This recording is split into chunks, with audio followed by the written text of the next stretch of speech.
Now, I'm happy to introduce you to a new book, freshly published, How to Love in Sanskrit. That's the cover. Edited and authored by Anusha Rao and Suhas Mahesh. What is this book about? So this book is about love. This book is about Sanskrit, and it's actually translated poetry, a separate genre in itself. The authors are a couple. They're married to each other, and Anusha Rao is a PhD candidate at the University of Toronto. Suhas Mahesh is a Schmidt Science Fellow at the University of Toronto and also has a PhD in physics from the University of Oxford. So a couple writing on love in Sanskrit, translating poems together. So obviously they've put their heart into the book. A labor of love it is, pun intended, entirely intended. It is a hardcover with around 299 pages, around 300 pages. And the book has 218 verses or stanzas from Sanskrit or Prakrit poetry translated into English. So poetry itself is difficult to translate, and especially from Sanskrit or Prakrit into English, it's all the more difficult. It's much easier when we are translating from the same language, between languages of the same language family. For example, a lot of the Prakrit poetry that we find in Sanskrit dramas has a Sanskrit chaya. And that chaya closely mimics, it's called a chaya, which means a reflection. It closely mimics the word constructions, the grammar, and the rhythm of the Prakrit poetry. So that kind of a translation is very easy. Sometimes, even from Sanskrit to Hindi, it's quite easy. For example, I have done the poetic translation of a Ram Raksha Stotra from Sanskrit into Hindi in the same meter. And mostly I use the same constructs or the same words as there are in the Sanskrit original. But from Sanskrit to English, it's a very difficult game. It is a compromise, as the authors rightly say in their introduction, that translating poetry is a game of compromise. If the translation is faithful, it's not beautiful, and poetry is meant to be beautiful. Vakyam rasatmakam kavyam, that's one of the definitions of kavya. It is a sentence, or it is a statement full of emotion, full of the poetic sentiment or rasa. And on the other hand, if it's a beautiful translation, it has to take creative liberties, and it's not very faithful to the original. So what the authors have chosen to do, they have chosen to go for a beautiful translation rather than a faithful translation. As they say in the introduction, these poems have been selected keeping the general reader in mind. No special knowledge or footnotes are needed to enjoy them. Primarily, these translations are to be read for enjoyment. You will not learn Sanskrit while going through this book, because this doesn't have word-for-word translations or extensive footnotes. All you have are some brief footnotes, and at the end there is the Sanskrit or Prakrit original.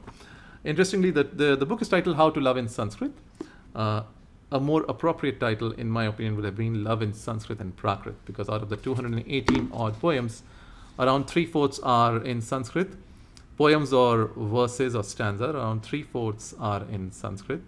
Around 1/4 of them are in Prakrit, and 2 or 3 are in Apabhramsha. So I think there's one in Pali also from a sermon by Buddha. So how the book is structured, the book has 9 sort of sections: how to flirt, how to keep it a secret, how to daydream, how to yearn, how to quarrel, how to make love, how to make it work, how to break up, and how to let go. Before they jump into the translations, they give an extensive introduction where they critique some of the earlier translations. They don't mention the authors' names, interestingly. And the authors say they have gone through around 10,000 verses from 150 Sanskrit and Prakrit works, which shows, given the extensive list of sources that they have consulted, which is given at the end of the book. And finally, what they say is, after a few rounds of such polish, we may have arrived at something that faithfully translates the lovely idea behind the verse. So what the authors are trying to do is to translate the idea behind the verse by removing the context, in some cases by modernizing the context, by removing some details which are not essential to the idea of the poem and or the stanza, and trying to capture the major theme in these verses. So there's an extensive set of verses in Sanskrit on love. One of my favorites is from the Uttara Ramacharitam, which says, Vyatishajati padarthana antarha kopi hetur nakhalu bahirupadhin pritaya samshayante. Love doesn't depend on external factors. It's an internal cause which brings two people together. It's an internal feeling that brings two people together. So one of the example translations is why I am an atheist. So how the translation reads: when the Creator made her, if he had his eyes open, this is translation number 3 on page 5. When the Creator made her, if he had his eyes open, would he have let her leave heaven? Surely not. If he had his eyes shut, could he have achieved such perfection? No chance. Therefore, it is proved that the Buddha was right. There is no Creator. So, a funny twist in the end, and why I am an atheist. That's the title of the translation. They have modernized quite a few titles. Some of them are, in fact, a bit too bold. You'll come to know of them. For example, yes, can't take my eyes off you. On whatever bit of her the gaze first lands, there it stays pinned. No one knows her in all her loveliness. So this is from the Gatha Saptashati or Gaha Sattasai, a celebrated poem or set of celebrated verses in Maharashtri Prakrit, written around 100 Common Era, and it spawned so many imitations. For example, Govardhan's Arya Saptashati and Bihari's Satasai in Braj Bhasha. Desperate Measures, translation number 13. Sweetheart, the moon has taken to penance. He wastes away by the Ganga in the thicket of Shiva's locks, desperate to be lovelier than your lovely face.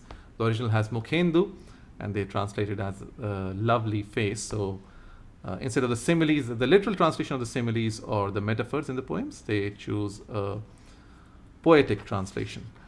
This is from the Treasury of Virtuals. One thing I found a bit unusual was the translation of the names of the original works. For example, 700 Gahas and not Gaha Sattasai, which could have been done in parentheses.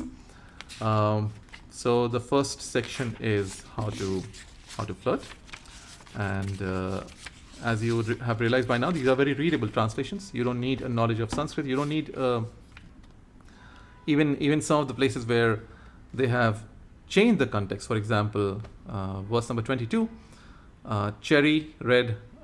So lips are compared to cherries, and they are red as a cherry. Whereas the original has a bimb and the patal, which is a pink color. So the context has been changed. There are some verses from the Atharva Veda. There's some verses from the Rig Veda also, which are translated. So that's the first one. The second one, how to keep a secret. Some good verses here. Well-kept secrets. It's an interesting one. And number 37, their title is Kuch To Log Kahenge, which is a popular Bollywood song. So you can realize that it is for the general audience, for light readership. And if you look at the pages, there's a lot of white space. So one thing which the authors could have done is to have included the originals in Devanagari, preferably, or in IASD, above these verses, because you do have a lot of white space, a lot of empty space. There's only one verse per page for most of the part of the book. And with that, it could have been easy for scholars who would have read this book. For example, in my case, I've had to go back and forth, look at the originals at the end, and then come back to get the whole verse, get the context of the whole verse. Okay, no chaperones, please. Where do you tiptoe to in this blinding darkness? To meet my lover, dearer to me than life. You're all alone. Have you no fear? I have the love god armed with his arrows to escort me. This is from the Amaru Shatakam, one of the greatest works on love poetry in Sanskrit. Another thing that's good about this book is that they have taken a wide range of works from which the authors have chosen their verses. One work I'm reminded of is this one, which is Krishna's Forgotten Poets. Krishna Ke Vismrit Kavi, which is by Harshavi Dehejia and Ramananda Sharma. What they have done is they have taken, you have Surdas and Paramananda Das and many famous poets who wrote on Krishna, but there are many other poets who are not known very widely, and this book is all about such unknown poets. They give the original in Devanagari and then word for word meanings and English and Hindi translation. So something similar has been done by Anusha and Suhas in this book. For example, Kalidasa's Kumara Sambhavam, which is very famous. So they have a verse from there.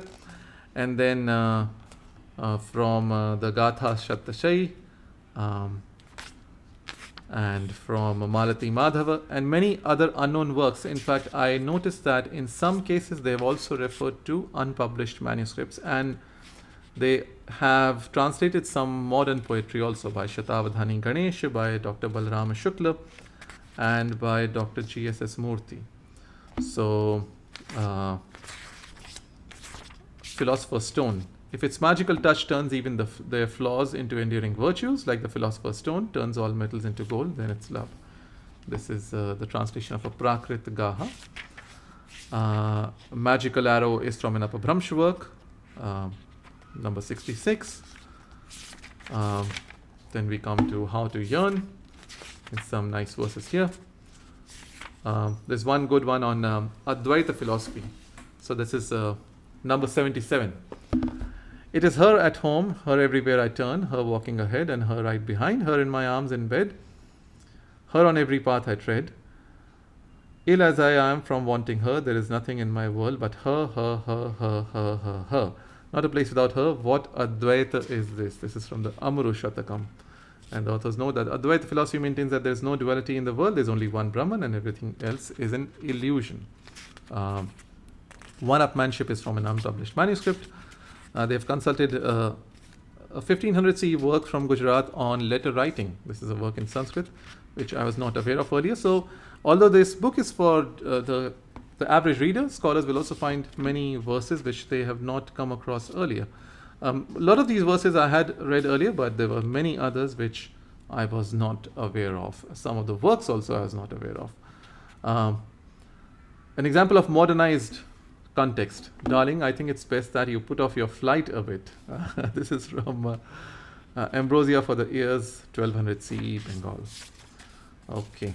No shno nave shitala, neither hot nor cold, and the authors use modern sort of way to express it as in its usual thermodynamic equilibrium. All right. Okay. The Great Indian Pot Trick, number 93. If somehow I get to meet him again, you'll see something none has seen before. How I'll meld into him, limb into limb, like water into a parched clay plot. This has been translated differently by Pischel, by Alstorff, by K.V. Vyas. It's difficult to say which is a better translation. Each one has its own pluses and minuses. For example, Pischel says, should I have my desire fulfilled? And Vyas says, I'll work an unheard of miracle, which I think is a more faithful translation because the original says, Akritam kautukam karishyami. This is from an original Apabhramsh grammar. Okay. Let's go ahead. Multiplication, post-breakup intel. I like their titles. Lies, damned lies and poetry.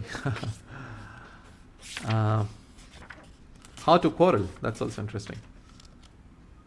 Confidence. Dear God, make him hang out with other women more. He does not seem to realize what a catch I am. This is from the Gatha Sattasai. The original has, in the second half, the original has Purushah Ekantarasa in plural, which the translators have chosen to render as a singular. Bilhana 1000 CE, taking no chances. That's an interesting one. I still remember it like yesterday, that stony silence after a fight broken by my sneeze. She bit her lip, holding back a bless you, but still touched her auspicious gold earring to ward off bad luck. They provide a note that legend has it that the Thief's 50 was composed by Bilhan in prison while he awaited death for daring to romance a princess. Interestingly, the original verse has Kshitipala Putrya by the princess, which is not there in the translation, which could have added more to the context here. The authors have provided. Okay, a famous verse, Feet of Strength, which is number 121. I'd like to read the verse, and here it is. Number 121. This is a classic verse. Hastam akshipya yatosi baladiti kim adbhutam hridayadyati niryasi paurusham ganayamite. From the Subhashitavali. The translation by the authors: flinging my hand aside, you set off with easy stride. But that's no mighty feat. Leave my heart if you can, then I'll admit defeat. This verse has been famously translated poetically into Hindi as well, of Braj Bhasha. Baha chuda kar jata ho, nibal jane ke mohi, hirday se jab jaoge, sabal badango tohi. So some of these classic verses which have been, which are not very well known to general audiences. They are well known to Sanskrit and Braj Bhasha readers and Prakrit readers, but not to the general audience. How to make love, that's an interesting section. The hidden thicket carcelizes. They've tried to replicate the Nama Dhatu also. Okay, we move on. She was so embarrassed they had to coax her into the honeymoon suite, and in the morning when they called her, she put her phone on silent. That's a translation of a verse from the Gaha Satasai. And the authors say we have slightly modernized the context of the verse.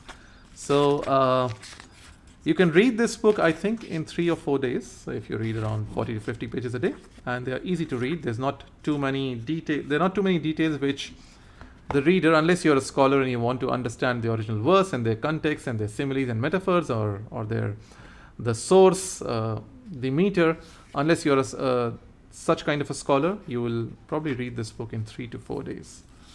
Okay. All right. Then there's how to make it work. Crime and punishment. This is an interesting verse. What should the punishment be for the crime of being blind to the charms of poetry, music, and love? The crime is its own punishment. A classic verse from the Gaha Satyasai. They have verses from Shudraka, Mritchakatikam, which they render as little clay cart, wishing tree of rasa. There's also vogue. If you peer into vogue for advice, we have modernized the context of the verse. Krishna Arjun Vadkar, handful of thorns, Upanishad of marriage. That's also here, a verse from that work.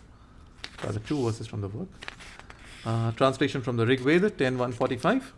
Enemies begone. Beyond repair, this is an interesting one. Number 177. Once you break up, seeing that it was all a lie, it can never be the same, even if you get back together. Once you have boiled water, you can cool it all you want, but it will never taste the same. An idea expressed by Rahim in Rahimana Dhaga Premaka. Na todo chitkai, jo toote phir na jude, jude gaanth pad jaye. Okay, how to break up, that's an interesting section. Story of my cheeks, match made in hell. There's one verse, how to let go. I think that's one of the last sections. And the one I wanted to read was this. This is a classic verse from Bhartrihari's Shatakatraya. The original verse is Yuyam Yuyam Vayam Yuyam Yuyam Vayam Vayam Yuyam Ityasin Matiravayo Kim Jata Madhuna Yena Yuyam Yuyam Vayam Vayam. The translation by the authors is, I was you and you were me. What transpired that now we see? You as you and me as me. Interestingly, the translation by Arthur Ryder is longer and more poetic. Yes, you were I and I was you, so fond the love that linked us two. Alas, my friend, for friendship's end, now I am I and you are you. And a translation which I had done a while ago, more of a literal translation, was, you are I and I am you, such was our thinking, oh friend, what happened now that you are you and I am I. Another one is a lesson in goodbyes. Ma ya hityapa mangalam rajasakhe snehena shunyam vacha. That's also here. Young adventures. In some translations, they retain the words like dharma and moksha, which is good because these words do not render themselves easily to translations into English. The misery never ends. I'm sorry. And finally, there's some verses by Suhas Mahesh himself, who is a good poet. I think Suhas Mahesh and Kushagra Aniket are 2 very good poets who are not traditional poets, but who have studied in the modern way and also mastered Sanskrit poetry. So that's the book. This Thus concludes the anthology titled How to Love in Sanskrit, put together by Anusha and Suhas. Anusha and Suhas. There's a guide to translation. There's a list of verses in the source language, and finally, you have a list of works at the end. So, a good book if you're looking for getting exposed to the variety of love poetry in Sanskrit and Prakrit. It doesn't require advanced knowledge of Sanskrit or Prakrit. It doesn't require even basic knowledge of Sanskrit or Prakrit to appreciate. I think what the authors can do next time is to bring out something like this, which is with paintings and with the word-for-word translation and the literal translation also, which would have been great. So once again, congratulations to Suhas and Anusha for bringing out this lovely book, How to Love in Sanskrit. You can buy it for rupees 599 on Amazon. And if you don't want to buy it on Amazon, then I would recommend you buy it from the Hindi Granth Karyalay, which is one of the oldest bookshops selling Indological books in Mumbai. So that's their contact. And I'll see you again on some other topic. Till then, Namo Vah.